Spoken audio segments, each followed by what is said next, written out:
Bom, aqui do lado de renda fixa foi um mês bem positivo. A gente, depois de ver maio ali tendo uma desaceleração nos resgates da indústria, mas ainda tendo um resgate de acima de 8 bi, dos fundos que a gente acompanha, a gente viu junho praticamente ficar no 0 a 0 com 200 milhões de resgate. E aí, mês passado, a gente teve quase 6 bilhões de aporte líquido, nos fundos da indústria. Então, a gente volta a ver um inflow positivo, né, para os fundos de renda fixa e crédito privado. Quando a gente olha para os índices, o IDA-DI ficou praticamente estável, a CDI mais 2,40, e o IDEX da JGP teve um leve fechamento para 2,62, ainda em patamares bem interessantes. E a gente vê que assim, a gente vê tanto o mercado primário quanto secundário bem saudáveis, no sentido de que os fundos, mesmo nos meses passados, já tinham um apetite para comprar esses ativos, tanto no mercado primário e secundário, mas a gente ainda vê que o mercado primário tem vindo com poucas operações, dado que as empresas ainda estão esperando o melhor momento para fazer essas captações. A gente vê algumas empresas, alguns bancos encarteirando algumas operações e justamente para depois tentar vender no mercado secundário, em vez de já trazer direto para o mercado de capitais. Mas a gente viu uma operação bem emblemática que aconteceu no final do mês passado, da TIM Brasil, uma operação que teve bastante demanda do mercado, ela foi até aumentada no seu tamanho para 5 bilhões de reais, uma operação de 5 anos, a CDI mais 2,30, e teve uma sobredemanda relevante dentro do book building, né? Então teve 6 bilhões e meio de demanda, com rateio interessante dentro da alocação das casas. Então a gente continua vendo um apetite forte do mercado, operações ainda muito sounding, né, empresas sondando, mas tentando esperar para ver se consegue captar em condições melhores. E quando vem, tem vindo operações grandes, com bastante volume e tendo sobredemanda. A gente aqui dentro dos nossos fundos, a gente apresentou rentabilidades interessantes no mês também.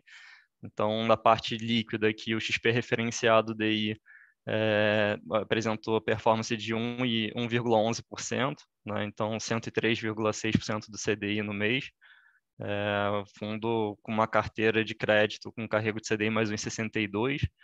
O XP Bancos rendeu 1,16% no mês, então 108,5% do CDI no mês. Os ativos bancários eles têm tido uma performance diferenciada, dado que grande parte dos fundos, né, que alocam exclusivamente em ativos bancários tem tido uma performance de captação mais alta do que a média da indústria. Então, tem tido uma demanda muito forte para esses ativos bancários e tem gerado umas remarcações desses ativos nas carteiras.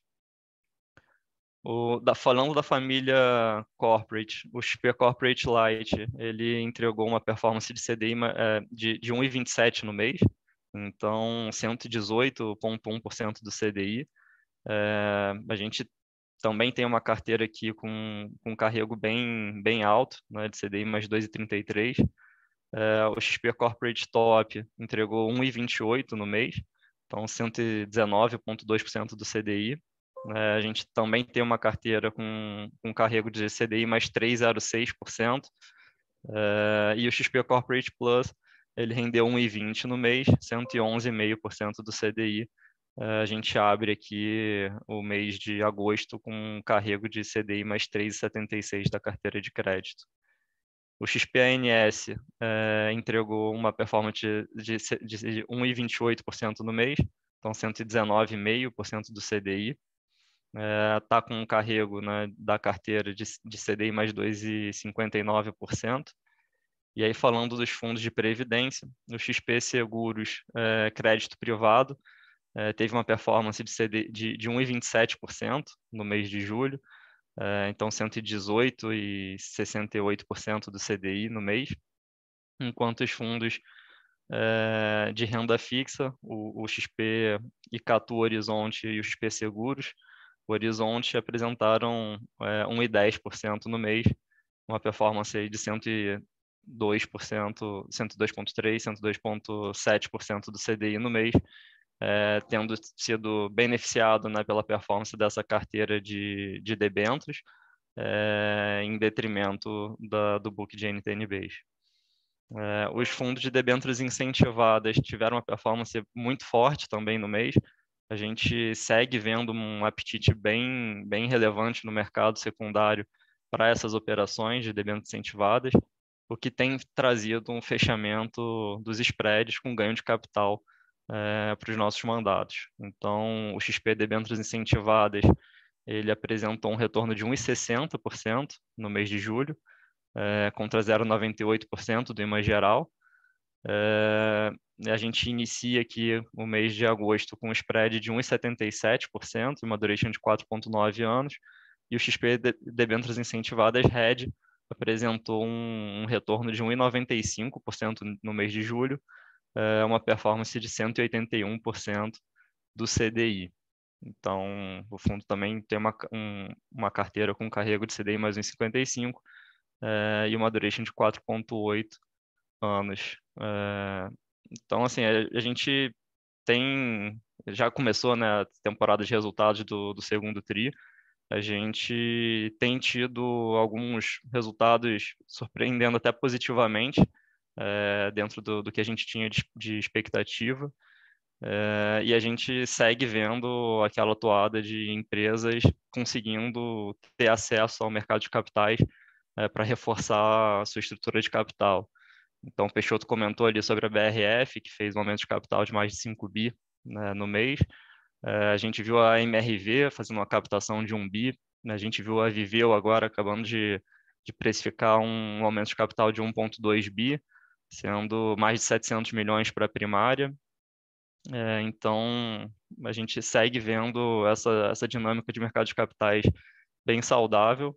E agora, com o início do ciclo de queda de juros, a gente entende que os resultados tendem a começar a melhorar ainda mais consistentemente, tendo um alívio ali na despesa financeira das empresas.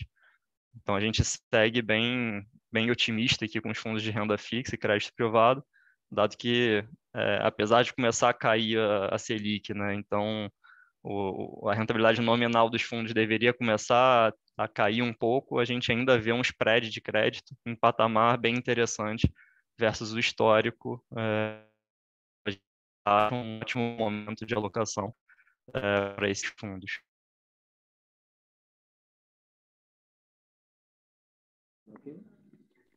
Eu acho que Eric travou, você voltou, mas acho que você já tinha concluído, né, sobre o ótimo momento aí de alocação para os fundos. Isso, acho que é isso. A gente fica aqui à disposição para perguntas e respostas.